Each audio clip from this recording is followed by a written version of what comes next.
BMO Kukshi doctor अभिषेक रावत के class 1 officer बनकर अन्य स्थान पर ट्रांसफर हो जाने से कुक्षी के सरकारी अस्पताल की व्यवस्था एक बार फिर चरमराती हुई नजर आ रही है। डॉक्टर अभिषेक रावत के कुक्षी से ट्रांसफर होने को अभी कुछ ही दिन हुए हैं और यहां की सुचारू रूप से चल रही स्वास्थ्य व्यवस्था गड़बड़ा गई है। शुक्रवार को एक हॉट पेशेंट सज्जू शेख को उपचार हेतु यहां लाया गया तो समय पर उचित स्वास्थ्य सेवाएं नहीं मिलने के कारण उनकी मृत्यु हो गई।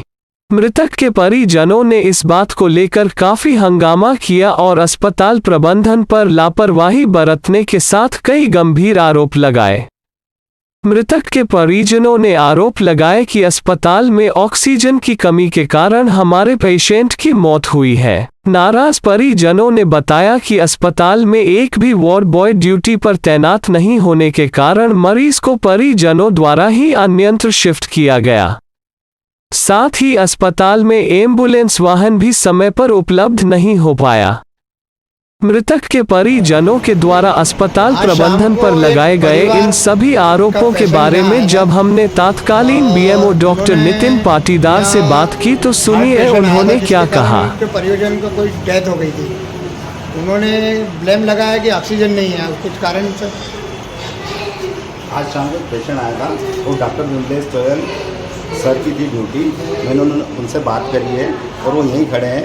उनके अनुसार उसको ऑक्सीजन मशीन से स्टार्ट किया गया था और उसी समय अचानक लाइट चली गई थी तो हमने उसको उन्होंने ऑक्सीजन के बाटले से उनको ऑक्सीजन दी थी। ये उनको पेशेंट को ऑक्सीजन लगी थी। लाइट गई थी, कितना समय में आई होगी? ये आपको सर बताएंगे डॉक्टर साहब कितना देर। लाइट करीबन 10 से 15 मिनट तक आ गई थी। पेशेंट के परिजनों का क्या कहना है? पेशेंट के परिजनों ने ये आरोप लगाया है कि ये जो है वो न तो प्लांट शुरू हुआ और न ही जो है ऑक्सीजन सिलेंडर से जो है ऑक्सीजन देने में ऑक्सीजन पर्याप्त था अपने पास में। सिलेंडर अभी भी चालू है, आप देख सकते हैं, कोई दिक्कत नहीं थी। ऑक्सीजन की लाइट चली गई थी, इस वजह से थोड़ी सी दिक्कत हो रही थी, पंखे नहीं चल रहे थे, गर्मी हो रही थी, वो सब चीज़ें हैं। उसके बाद में अपने ऑक्सीजन के लिए कोई लाइट की आवश्यकता नहीं थी, अपने पास में सिलेंडर है, उसमें लाइट की आवश्यकता नहीं होती है, वो ऑक्सीजन पर्याप्त है। बीएमओ नितिन पाटीदार ने बताया कि अस्पताल में ऑक्सीजन की कोई कमी नहीं है। लाइट बंद होने की दशा में ऑक्सीजन सिलेंडर से पेशेंट को ऑक्सीजन दिया जाता है, जो हमेशा यहां उपलब्ध रहते हैं। उन्होंने एक ये भी आरोप लगाया है कि पेशेंट को लाने के लिए ना तो अपने यहाँ कोई वार्ड बॉय है, मतलब परिजनों को ही जो है यहाँ तक लाना पड़ता है। तो अपने यहाँ वार्ड बॉय की क्या ड्यूटी वगैरह नहीं है क्या यहाँ? नहीं, यहाँ पे हर शिफ्ट में 2-2 वार्ड बॉय की है ड्यूटी है और जनरली वो लाते भी और छोड़ते भी है। तो उस वक्त जो है वो कहाँ गए थे वार्ड बॉय जब वो पेशेंट आया उस वक्त? नहीं, उस वक्त यहीं पे होंगे।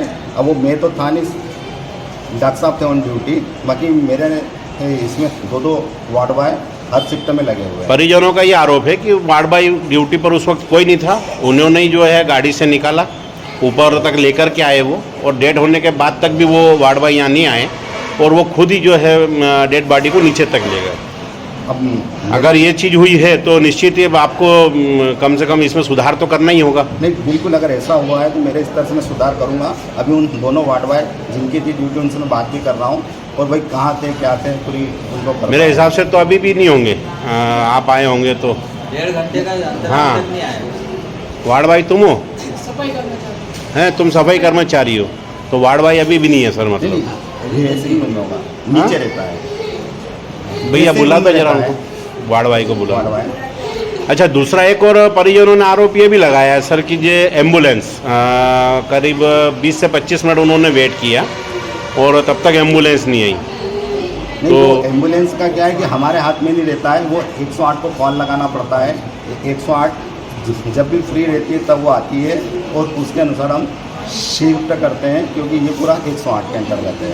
और डॉक्टर साहब ने 108 को लगा दिया था कॉल और एम्बुलेंस आने वाला है। प्रदेश मंत्री ने यहाँ पर एक 108 दी है, उसके बारे में कोई जानकारी? प्रदेश मंत्री ने यहाँ 108 नहीं दी थी, एक एम्बुलेंस दी हुई है, तो थोड़ा सा उसका रजिस्ट्रेशन का कुछ इशू आ रहा है, उसका रजिस्ट्रेशन या कुछ टेक्निकल प्रॉब्लम है। मेरे को भी अभी थोड़ा एग्जैक्ट पता नहीं है, मेरे को अभी 1-2 दिन के लिए सर ने किया तो इसलिए मेरे को चार्ज मिला हुआ है। बाकी उसका कुछ टेक्निकल इशू है, जब वो सॉल्व हो जाएगा तो वो स्टार्ट हो जाएगी। प्रदेश के मंत्री श्री राजवर्धन सिंह जी द्वारा कुक्षी के अस्पताल को दी गई एम्बुलेंस का अभी तक रजिस्ट्रेशन नहीं हुआ है, इस कारण यह खड़ी हुई है। अस्पताल प्रबंधन को इसे शीघ्र चालू करने हेतु ठोस कदम उठाने चाहिए। परिजनों की तो समस्या नहीं है, लेकिन एक नगर के हर व्यक्ति की एक ये समस्या है कि सिविल हॉस्पिटल होने के बाद भी जो है डॉक्टरों की यहाँ पे कमी पाई जाती है। तो बताएं सर, अपने यहाँ पे कितने डॉक्टरों की ड्यूटी है? नहीं, यहाँ पे जो है सिविल हॉस्पिटल में 8 डॉक्टर की पद स्थापना है, उसमें से 4 क्लास 1 है और 4 लोग ऑन ड्यूटी हमेशा हॉस्पिटल में रहते हैं। अब जिसकी एक की नाइट ड्यूटी रहती है उसका अगले दिन ऑफ रहता है, बाकी ओपीडी में सभी आते हैं और मेरे अनुसार सब काम कर रहे हैं। पीएससी और सब सेंटर लेवल पर कितने अपने डॉक्टर्स हैं? सब सेंटर और अब पीएससी पे 5 डॉक्टर हैं। कभी उनकी आवश्यकता लगती है तो उनकी ड्यूटियाँ हम यहाँ लगाते हैं समय समय पर। उसको ऑक्सीजन मशीन से स्टार्ट किया गया था और उसी समय अचानक लाइट चली गई थी, तो हमने उसको भी। यह कुक्षी सिविल हॉस्पिटल में हम लोग खड़े हैं और सर से, बीएमओ सर से बाइट लेते वक्त ही जो है यहाँ की लाइट फिर एक बार चली गई है। तो हम जो है सर से जानना चाहेंगे कि सर, इस तरह की अगर कोई समस्या आती है तो उसके लिए इमरजेंसी व्यवस्था क्या है सर आपके यहाँ? सर, इमरजेंसी के लिए जो ऑपरेशन थिएटर है, लेबर रूम है और NBSU है, उसमें इमरजेंसी लाइट की व्यवस्था है और जनरल वार्ड और इसके लिए शासन की ओर से जनरेटर की मांग कर रखी है। अब जनरेटर आएगा तो फिर इसको भी कनेक्ट कर दिया जाएगा। सर, हमने तो ये सुना था कि आरकेएस से जो है जनरेटर परचेस करने के लिए टेंडर विज्ञप्ति भी निकाली गई थी। यार ये अभी परिजनों के सभी आरोपों का खंडन तो बीएमओ पाटीदार ने जरूर कर दिया, लेकिन कुछ असुविधाएं जरूर है जिन्हें दूर किया जाना आवश्यक है। इस और अस्पताल प्रबंधन को अवश्य ही ध्यान देना होगा। हमारा पूरा प्रयास रहता है कि हर खबर की अपडेट आपके पास सटीकता के साथ पहुंचे। हर खबर को पाने के लिए आप भी हमारी चैनल के साथ बने रहे। खबर को लाइक, शेयर और कमेंट्स जरूर करें। साथ ही नए हैं तो हमारी चैनल स्टार चॉइस को सब्सक्राइब अवश्य करें। धन्यवाद।